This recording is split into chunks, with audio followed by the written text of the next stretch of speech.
In your view, where did this come from? I can assure you that it has been going for a long time. It goes long back to '96, and when we faced such a thing. But at that time it was more nasty. It was mostly was a hard coup at that time. Then we faced similar things in 2013, 2014. I'm sure, by now everyone knows what's happened then. But the only thing that they don't know, that all the accusation against Qatar, against the Emir of Qatar, that he is taking a policy which is against the GCC, this is not true for a simple reason. The Emir resumed power in June 25th, 2013. At that time, I was in the government, but I became, on the 26th June, I became the Minister of Foreign Affairs, and then we went to give the oath in front of His Highness the Emir. Days later, maybe in July, I received a phone call from my colleague in Kuwait, and he was asking me that, Khalid, what's going on? What's wrong? I says, Sheikh Subah, what's happening? He says, well, we received a complaint from Saudi. And I said, complaint about what? And he says that Qatar is making trouble in the region and we have to come together quickly to solve this issue. And that was maybe 10 days after His Highness the Emir resumed power. So that shows the people that it is not about Sheikh Tamim, it's not about, the attitude of the state of Qatar. It's about something which they insist of doing since '96 until that day. And then suddenly we have came to 2017 when they decided to have this, embargo and besiege Qatar from all the direction with the three neighbors. I think today we are facing the same situation which happened in Nicaragua in the 1980s, when they have to go to the ICJ, and by the end of the day they managed to get their full compensation on that. I think this is one of the way that we might get the compensation against all the damages which happened to Qatar because of the besiege and against the besieging countries. What is it about Sheikh Tamim that they don't like, you think? I have said this before, I will say it today and I'll keep saying this. Sheikh Tamim considered to be the beacon of enlightenment in the region, and I insist on this.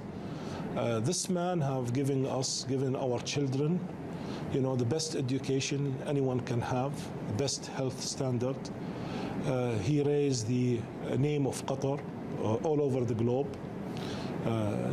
We have engaged people in culture. We have best sport event.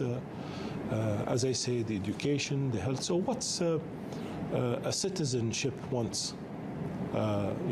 More than having this good standard of living. And I think being a young, ambitious leader sometimes, trigger allergy, if I may say so. We've seen considerable weapons buying in the region. Saudi Arabia and the UAE have been buying hundreds of billions of dollars worth of weapons, particularly, of course, from the United States. We see a $12 billion arms deal also with the United States for Qatar. Do you think all of this buying of arms and weapons equates to a regional arms race? No, not really, because all this defense contract is being planned and worked earlier. And for example, I'll speak about Qatar, the F-15 contract, which I signed recently in the United States. So this has been going for the past 2 years. And the time we get the Congress approval, we concluded. So this is a contract which has been negotiated and studied for a long time now. We have a common enemy. We have terrorism now everywhere. We have an ally with us as we speak today, countering terrorism. We have the United States are present here in Qatar, and we have a lot of things to do together in this manner. And we want to depend on ourselves, we want to depend on our armed forces, because this enemy is unconventional, who have been, emerged and need a lot of effort to combat the terrorism. Well, who do you see, or which state do you see as the biggest threat to Qatar's sovereignty?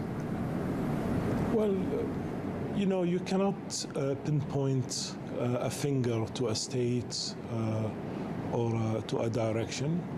The thing we should do is to prepare ourselves to be ready for the unexpected. The United States has a very important military facility here, around 11,000 of its troops. It's very key to US security and its role in combating terrorism in the region. Now, we've heard for a long time that the UAE has been lobbying to move that base there. Donald Trump 2 days ago was asked about this very thing, and he said if we ever had to leave, we'd have 10 countries willing to build us another one. We're not going to have a problem with the military base, but if we need another military base, you have other countries that would gladly build it. Are you concerned the US could actually move the base? I would like to answer you in two parts. First of all, I'm not surprised that the UAE is working to get the base out of Qatar. Yes, it is painful when you hear that what so-called your brothers is working to sabotage your reputation and wanted to take the American base out of Qatar. But let me assure you something. Our relation with the United States, especially in the defense, it's a strategical one. While we are fighting with their men and women in Qatar, to combat terrorism, and while we are busy doing this for the whole of the world and for the stability of the region, we find, voices like this raises from time to time. But I assure you that our relation is strong, our relation is a historical one and strategical one with the United States. You speak of your brothers in the GCC and the unfortunate moves, as you say, that they have been, or some of them, have undertaken to undermine Qatar's position in the world. And this has been going on for several years now. We know that Qatar is a member of the Saudi-led coalition fighting the Houthi rebels in Yemen. So why did Qatar join that coalition? We are as a member of the GCC, and at the time we have our own opinion of how to solve the situation in Yemen. We always believe in dialogue. We always believe on development is the shortest way to solve issue such the one in Yemen. And the people, when they started to find hope, they can forget about extremism. And but unfortunately, we find ourselves obliged to, join the coalition. And we never been to inside Yemen, by the way. We've been defending the border of Saudi on all our tasks. But after the recent aggression on Qatar, they asked us to leave the border of Saudi Arabia, which we did, and all our soldiers is back. Well, many people say, including the United Nations, that this Saudi-led coalition is responsible for the majority of civilian deaths in Yemen. This coalition, which did previously include Qatar. We've had congressmen and senators in the United States, including Ted Lieu, call this a war crime. Do you see that Qatar is somehow responsible for this crisis in Yemen now? I think looking into the role of Qatar very closely, even by an investigation authority, I think you'll find out that we never been engaged in any operation which comes near or in a field of operation where there is a civilian is. Totally off topic then, or shifting gears, the Turkish military base. Is this a point of discussion or not?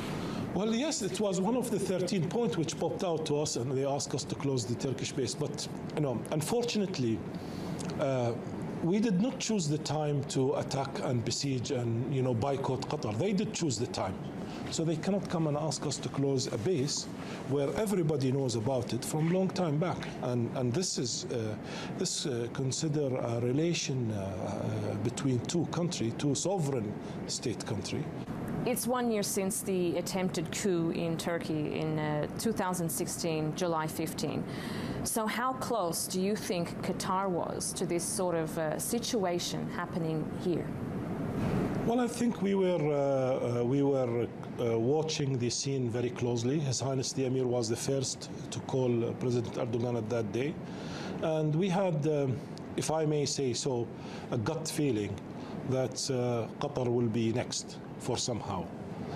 Maybe because the position that Qatar and Turkey take as an honored, position with the, crushed people around the world. So we felt that we might be the next target somehow.